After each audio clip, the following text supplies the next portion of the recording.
Welcome to this week's hashtag Toe to Toe. I'm delighted to say that we are all fresh from New York, and we're joined this week by Tommy Coyle and Andy Clark. Really good to see you, Tommy. First of all, how are you feeling? It didn't quite go your way on Saturday night, but what a night it was. Yeah, first off, I'm very, very jet lagged, and I'm we sure all? we all are.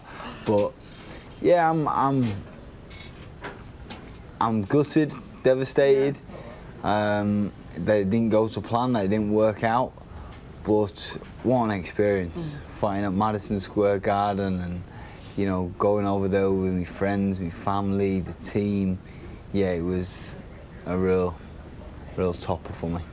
As I said, it wasn't quite the result you wanted, but do you feel like it is one of those boxes that you've ticked, you've done that, you've experienced it? Yeah, absolutely. I never in my wildest dreams thought I'd fight at Madison Square Garden. Never. You know, I've watched so many fights on Sky over the years with some of the great champions, you know, boxing there, and just to put my name in the hat is unbelievable. Something, Andy, we can always say about Tommy is he's so entertaining to watch. Didn't disappoint on Saturday either. No, and on a night like that, the most important thing is that you leave the ring with no regrets. And you always do leave the ring with no regrets because you always put that effort in. You never freeze, you never bottle it.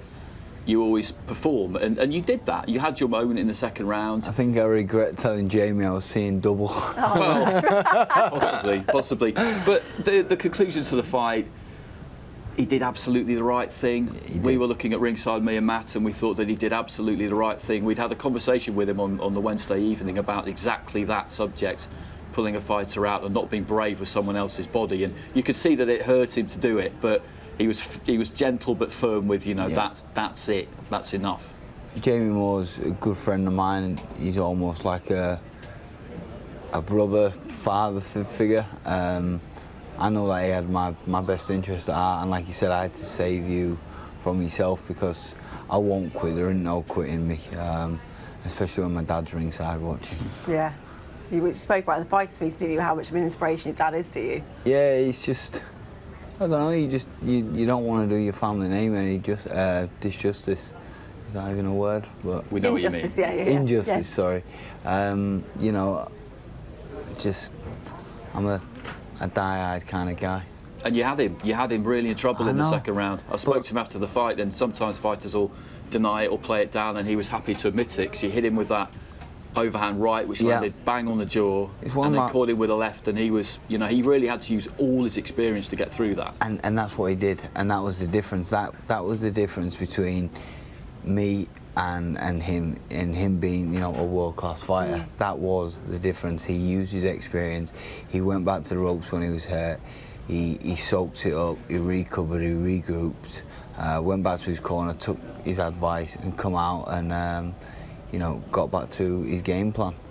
And yeah, I was in there with a different class fight on Saturday night. Well, lots of questions coming in for you. Daddy Rooster wants to know what he said. Great effort in your last fight. Always showed the heart of a lion. What's the plan next?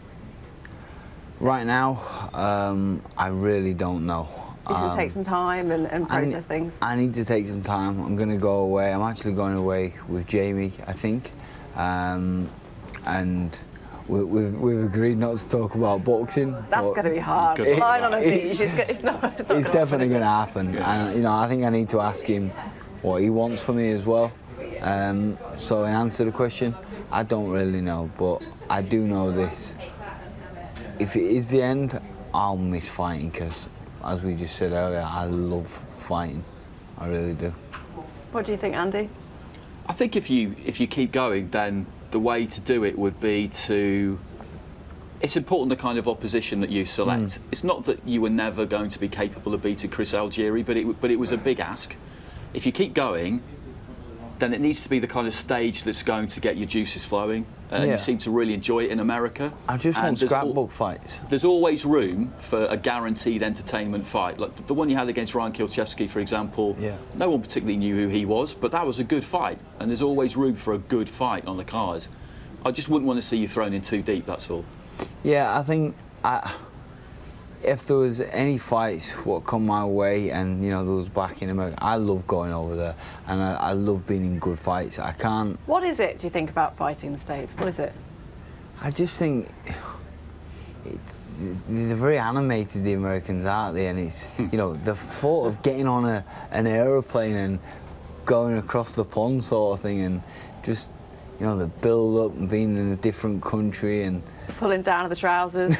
yeah, it's like a holiday for me. I genuinely, I don't look at this game like a job. It's a hobby for me. I've said it a million times.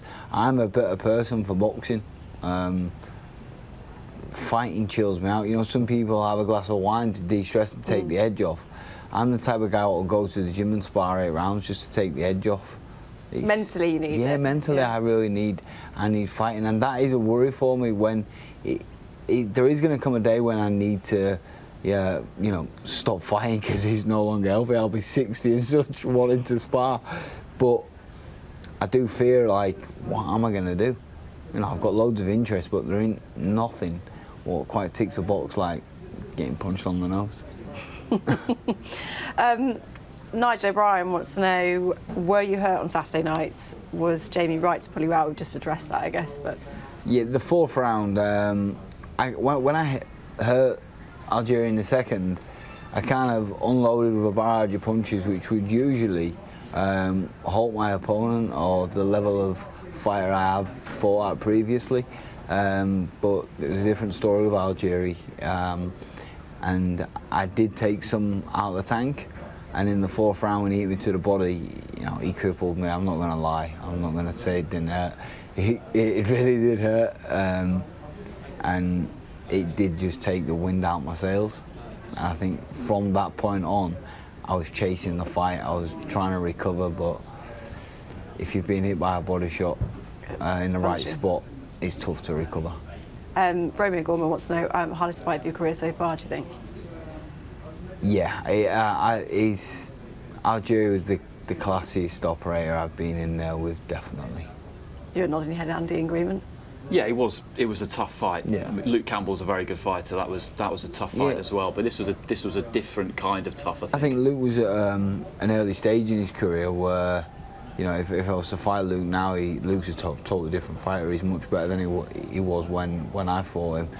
When I fought Luke, it was the right timing for me to beat him, but obviously I didn't. Algeria is the slickest, toughest guy I'd been in there with. What's your highlight? What's your best moment in boxing? Damien wants to know that. Winning the Commonwealth title, because I remember sat in the changing room before, sorry, not the changing room, in the hotel before the fight. And I had some guys following me throughout the camp, videoing me and stuff. And I did a sit-down interview, and I actually ended up crying before the fight because I was so nervous. And I thought, if I don't win tonight, then, you know, it's over. You know, like I can't. There's nowhere for me to go from here. And I've never actually won a recognised title. I've won the IBF International, the WBC International, but there's nothing like winning a Commonwealth, British or a European title. And to add one of them to me, my trophy cabinet was probably the best moment for me. Andy, how would you look back on Tommy's career? What would you say has been a standout moment for you? I think it is winning that Commonwealth title. People will think about the Brizuela fight, and that was a classic that people will watch. I got flashbacks to that when I went down in the 4th. Well, we were talking to Jamie, me and Matt, on Wednesday night, and they were talking about their fight, and he said that you said to him in the gym at one point, that fight you had with Macklin, the way you bit down and got through that, do you think I can do that? Yeah, I did. And Jamie said to you, well, I think you can, but we'll find out. And then halfway through the Brizuela fight, when it was really getting hard, he said to you, didn't he, in the corner, that conversation we had about me against Macklin, this is your time now. I remember him saying you have to do that now. Yeah, but you know, I remember the Brizuela fight, right? It was Ice Arena in Hull, and I went down, and the count got to 4, and I remember thinking, I swear honestly, I remember it like yesterday, the crowd's getting louder as the count's getting higher, and I remember I never thought you could think about so many things in the matter of 8 seconds. And I'm thinking, I've had all this razzmatazz, everybody wanting to shake my hand, ask for selfies, and like my lifestyle's changing a little bit. I'm starting to get a profile. I'm really all this in 8 seconds. This is what I mean. I'm really enjoying this part of my life, and if I don't get up, it's all going to stop. And Mad. it was mad how many things went through my head in 8 seconds, and I got up, I went down again, I got up, and I just, there was no way that I was going to ever stay down, and I've always been like that. Of course, the biggest shock of the night was AJ's loss to Andy Ruiz Jr. I don't think there's been anyone that hasn't been talking about this since we've got back. Craig Neal wants to know, what did you make of it? And just say that guy, Anthony Joshua, made my trip, because he's at the weigh-in, and he sort of like spudded me and went, "All right, T." I'm thinking, Anthony Joshua knows what I am here. Like, do you know what I mean? He's one of them. And he's looked at me and I says, "Josh, do you mind if I get a picture?" And he said, "He's taking the." I says, "Oh," I says, "Do you mind?" He went, "Yeah, come here." So I got a picture of him, and he made my trip. I just thought, that's the heavyweight champion of the world. Yeah. The weigh-in, stressful time for anybody, not so much for heavyweights, but you know, fight week before the fight, and he's got time for everybody. I just thought, you know what, he's a role model kind of guy. The fight, I did not see it coming. I really didn't. I don't think Joshua was right on the night. I really don't. I don't know if it's true or what. In what way, though? In what way do you feel? I just think his approach to the ring, the way he walked to the ring, he didn't look himself. There was a little bit of a delay as well. There's sort of 5 or 6 minutes that there was a delay in the ring walk. He was being massaged on the back of the neck. He didn't use his right hand as much as he has done previously. I know he's come out and said that everything was fine, training camp was great, but that's the type of guy Anthony Joshua is. He's not going to blame anyone or anything, and I think he's right in doing that. What did you make of it, Andy? I mean, he has handled the situation impeccably. Well, it's all he could do, Yeah. because there are a handful of people who know whether there were problems in camp and during fight week, and if there were, what they were. But it doesn't matter, because if you walk up those steps, go through those ropes and answer that first bell, then you are declaring yourself fit and ready to fight. Maybe not 100% fit, because, as I'm sure you'll say, and almost every fighter I've spoken to says, you virtually never are. No one's ever 100% fit, but you're not going to say anything. You're saying that you're fit and ready to fight, and at that point, any excuses or reasons you might have for not performing, if that proceeds to be the case, are invalidated, because if you're not fit, then you shouldn't be there. You were there, obviously, all week. Are you in the same thinking as Tommy, that something just wasn't quite right? No, I thought during the week he was very relaxed. After the event, people now say he was too relaxed, but that's just what happens when somebody loses. Everything gets analysed and looked at in hindsight. I definitely don't think the fear factor was there. Matt and Paulie spoke about that. I don't think it was, and mentally he probably didn't think that Ruiz could beat him. But I take on board what you say about his demeanour when he came into the ring. He didn't look like he normally does. That could possibly have been a result of there just not being that edge. Look, the best in the world, Ali, Fraser, they all have off nights. Klitschko, Dempsey, all the greatest heavyweights I can think of have been beat. I think a comeback tale makes for a better legacy. Well, Sol Jackson wants to know, do you believe AJ's loss was a one-time shock, or does it show flaws in his game? Of course it shows flaws in his game, but is anybody, perfect? Is anybody perfect? Everybody's got flaws. But I don't think a fit, right Anthony Joshua gets beat by an Andy Ruiz. I don't. I genuinely, he wasn't the same fighter in there on Saturday night for me.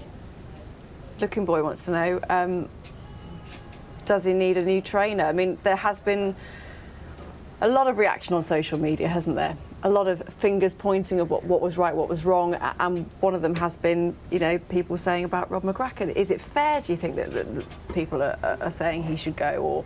No, I don't think it is. This is just what happens when somebody loses. When somebody as high profile as Anthony loses a fight, then people want to know why. They want to know what the reason was, and they want to analyse absolutely everything. He's been with Rob from day dot, hasn't he? He's been with Rob from the very, very start. Rob is a very good coach, and I think what Rob is particularly good at is managing to cut through all the noise, because he's not interested in that, or the hype, or anything like that. And what they need to do now is they need to analyse what went wrong. Forensically, scientifically, in pure boxing terms, what went wrong, and try and put it right. And getting a proportionate response to a defeat, particularly when you're someone like Joshua, is difficult because of all the hype that surrounds you. And they don't look to see how far he's come with that person. It's very easy once you have that big loss to go, you don't want to underreact and just say it was a bad night at the office and try and write it off as a silly mistake that will never get repeated, getting caught by that shot after he put him down. But you don't want to overreact either and turn Ruiz into something that he isn't. Yeah. He's not all of a sudden become Superman and some unbeatable fighter in the same way that Joshua all of a sudden has not overnight become a bad fighter. I would expect him to win that rematch. I think the difference is that he got sucked into feeling like he needed to win and really look good and make a statement. In the rematch, he will just want to win, and he won't care how he does it or how it looks. Well, that's Liam Fraser's question, which we're going to finish on. Who will win? You think AJ wins the rematch? I think it will be difficult, but I do. I think if we talked to Carl Froch about this on the Sunday morning, and he said it'd be interesting to see what you think about this. He said that if you're Joshua boxing someone like Ruiz, one thing you know is that he has got to come to you, because he's got short arms and a shorter reach. If he doesn't, you just box him on the outside. Might not be that interesting, but that's what you do. But when he does come to you, rather than back off and try and keep that distance, which is what he did in the first 2 rounds, you go out and meet him. Yeah. Double jab, right hand, get off the punching line, and just do it again and again and again and again. And maybe you get the stoppage late, maybe you don't, but that's how you win the fight. I agree. You can't let a short guy in your range when you've got the height advantage, and because he wasn't letting the right hand go, which was what I noticed. You know, he wasn't able to keep him at bay. But again, I think a right Anthony Joshua takes him out. Did you think he'd play a bit more safely? Yeah, I think he did. I think he was. I don't know if there was a problem with the neck or, you know, the right hand or the right arm. But when you only got one hand, you're only half the fighter. I think one thing that we do need to remember is that he did very nearly win that fight. Yeah. He put him down with the left hand, and at that point you think, you've got to give Andy Ruiz credit for getting up. Absolutely. Getting up, and also we were just talking to Ed Robertson about this, and he made a really good point, which is that every time that Joshua's put someone down before, they then look to cover up and back off. Ruiz didn't do that. Do you maybe he stepped in and threw straight away, and that was something new, and that's essentially why he got caught, and he never recovered from the first knockdown. Do you maybe think he's got too many voices in his camp? That's a whole other question, isn't it? I think he's got about 23 people around him. That is a whole other debate, isn't it? Entourages for heavyweight champions are generally pretty large, and AJ boxing's not just Anthony either. There's Lawrence Okoli and Joshua Buatsi. There's people in different roles there. One thing is for sure, people can't wait to see the rematch. No, it's I can't wait. Massive. Thank you very much, guys. Pleasure this week. And Tommy, enjoy your holiday with Jamie Moore. And I bet you end up talking about boxing. I'm sure we will. Make sure you join us next week. And don't forget you can download the podcast, which Tommy and Andy are going to be on as well. That'll be available later on iTunes. Sky Sports. Feel it all.